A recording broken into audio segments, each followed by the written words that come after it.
Il-Bavarja, l-istat fin-naħa t'isfel tal-Ġermanja, magħruf għaż-żbuħija naturali tiegħu, issa għandu attrazzjoni naturali oħra mill-isbaħ, għadira kbira vjola. L-għadira tinsab fl-Alpi tal-Bavarja. Il-kulur mhux tas-soltu tal-għadira ġej minn batterji tal-kubrit li telgħu fil-wiċċ tal-ilma. Skont l-Uffiċċju Ambjentali tal-Istat tal-Bavarja, iċ-ċelloli tal-lewn aħmar fil-vjola huma minħabba pigmenti naturali magħrufa fil-kimika bħala carotenoids. L-Uffiċċju Ambjentali żied jispjega li normalment dawn il-batterji jinsabu fil-miet fondi mingħajr ossiġnu fejn isibu kundizzjonijiet favorevoli għall-kimika tagħhom bħal kwantitajiet kbar ta' kubrit maħlula. Il-batterji normalment jgħodu fil-qiegħ tal-għadira, iżda kultant jiġu ddisturbatu joħolqu dal-effett ikkulurit meta l-batteri jitilgħu lejn il-wiċċ tal-ilma.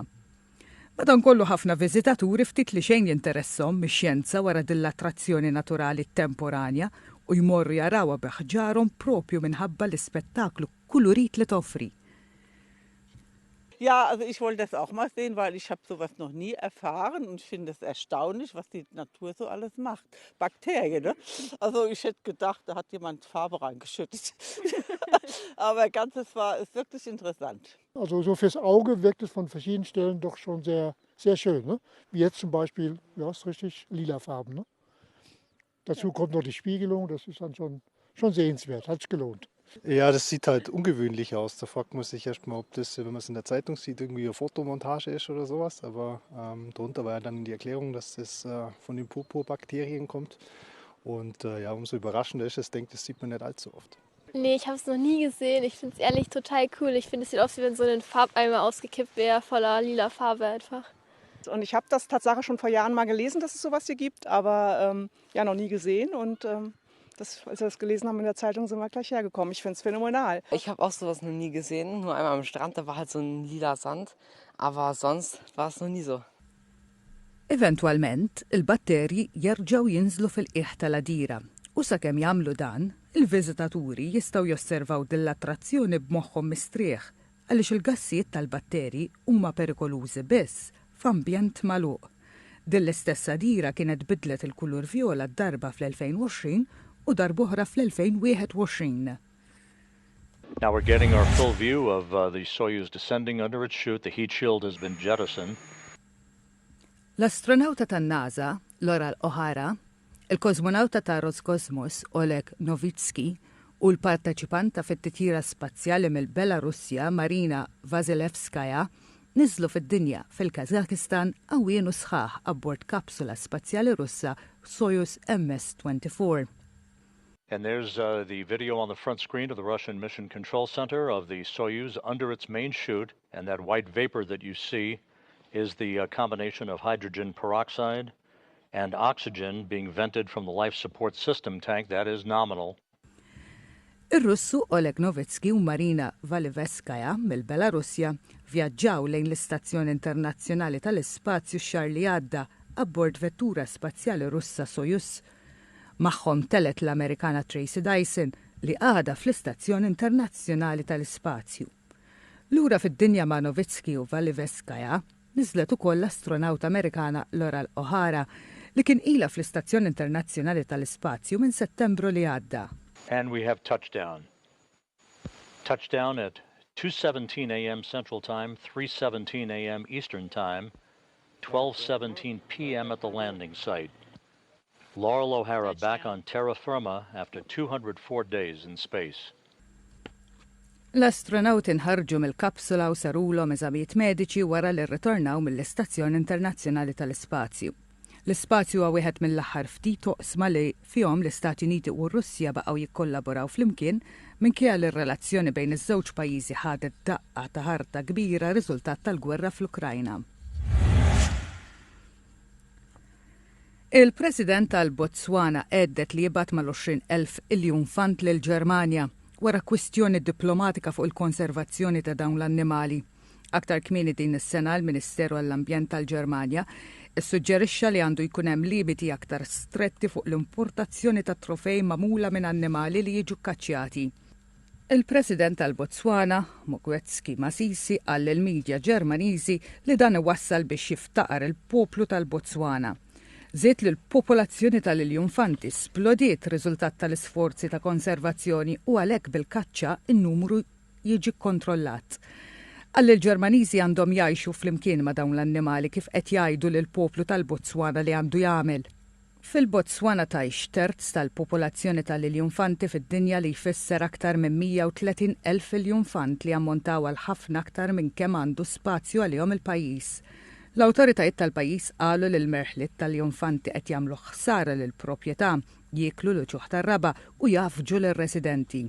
Botswana does not have any plans for culling of elephants. We have never had any plans. We don't have any plans, and we are not even in that mode of culling of elephants. That is why we have 130,000 elephants. The growth rate is 5%, which is around 7,000 elephants every year getting into the wild. But our quota is only 400.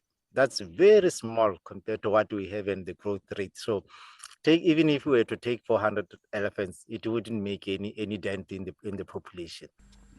Il-pajjiż diġà tama 8,000 iljunfant lil pajjiż ġar Angola u offra mijiet tal-iljunfanti oħra lil Mozambik tentattiv biex jikkontrollaw il-popolazzjoni tagħhom. Il-President tal-Botswana qal li jixtieq joffri l-istess rigal lil Ġermanja. The president wanted to impress upon those who are on our case about hunting, to say, it is not easy to live with these animals, especially in the numbers that we have. And if you could live with 20,000 elephants, we can give you 20,000 elephants and let's see how you can manage them. But really the message that he wanted to portray is that we have been so good at managing elephants that the population has skyrocketed. We are the only country which has a population that is growing exponentially of elephants. That's because we are doing something right. And if you think we are not, then let's give you a few elephants and see how you can live with them. Il-Botswana u pajjiżi oħra fin-naħa t'isfel tal-kontinent Afrikan jagħmlu ħafna flus minn is-sinjuri tal-punent li jħallsu eluf ta' flus għal permess biex jisparaw lejn annimal u mbagħad jieħdu magħhom rasu jew il-ġilda tiegħu bħala trofew lura d-dar. Huma jgħidu li l-flus minn dawn il-permessi jintużaw fl-isforzi għal konservazzjoni iżda gruppi favur id-drittijiet tal-annimali jargumentaw li din il-prattika hija krudili u għandha tiġi projbita. Il-Ġermanja hija l-akbar importatur fl-Unjoni Ewropea ta' trofej tal-iljunfanti. L-Awstralja, Franza u l-Belġju ma' fost il-pajjiżi li projbixxew il-kummerċ minn trofej tal-kaċċa. Fl-2014, il-Botswana kienet projbit din il-prattika iżda fl-2019 neħħet ir-restrizzjonijiet minħabba pressjoni mill-komunitajiet lokali. Illum il-pajjiż joħroġ kwoti annwali ta' kemm jistgħu jiġu kkaċċjati dawn l-annimali. Fil-Messiku, fi 15 stat Amerikan u f'5 provinċi fil-Kanada, fuq meddar twiesa 155 mil iżda itwal minn 4,000 mil, għexieren ta' miljuni ta' nies inġabru bajnejhom il-fuq lebsin nuċċali ta' posta isegwu kif il-ġurnata ta' tnejn imbidlet fil-lejl. Dak li rnexxilhom jaraw huwa fenomenu rari, eklissi solari totali, meta l-qamar jgħaddi minn bejn id-dinja u x-xemx u jitfi għal kollox id-dawl tax-xemx. L-eklissi setgħu jiġu osservati tul il-kontinent Amerikan kollu u bdew minn belt fil-Messiku u baqgħu dalmu ismewwitsa Niagara Falls qabel intemmu fuq il-kosta ta' Newfoundland fil-Kanada.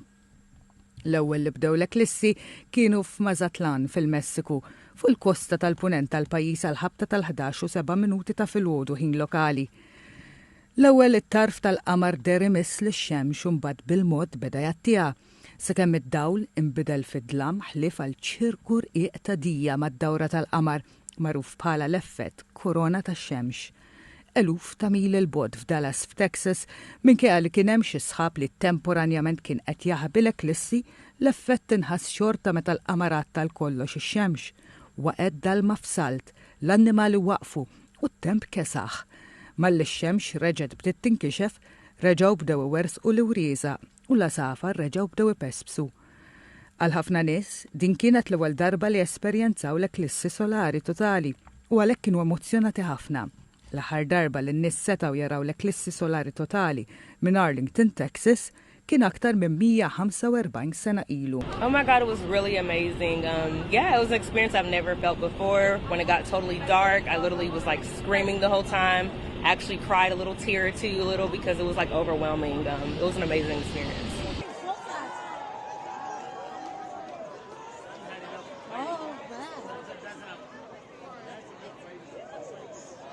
So this one, probably the last one I'll see. You know, I was told the next one's in Denver in 20 years.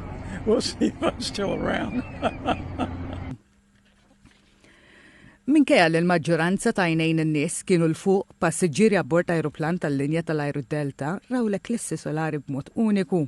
L-ajruplan telaq minn Austin, Texas u tela fuli ta' madwar 30,000 pied iġor il-kapaċità massima ta' passiġġieri li kollha kienu eċitati għall-eklissi solari.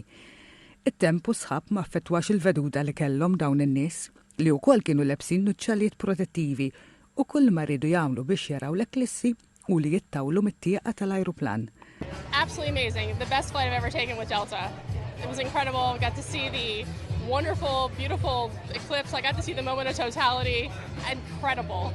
And got to see the flight was energetic. Everyone was so happy and so excited to just talk to each other. We were just interactive. The flight attendants were incredible. Għal Neil Alpstein u tfajla tiegħu din it-titjira kienet aktar speċjali għaliex abbord l-ajruplan qabel bdew l-eklissi solari proponiela biex iżżewġu. It just seemed like it was such a special. The flight was such a special event. It seemed like I could never come up with anything else as special to propose to her, and I wanted it to be a once in a lifetime experience. So it just seemed like perfect to combine it. L-ajruplan niżel f'Detroit f'Michigan. Għalkemm l-eklissi solari totali kienu viżibbli fi 15 stat Amerikan, nies fi stati oħra bħal New York xorta libsu n-nuċċalijiet u raw li setaw. Ma ħarġux id-diżappuntati għaliex il-qamar xorta ta' xi ftit lix-xemx u għal xi ħin il-ġurnata iddalmet ftit.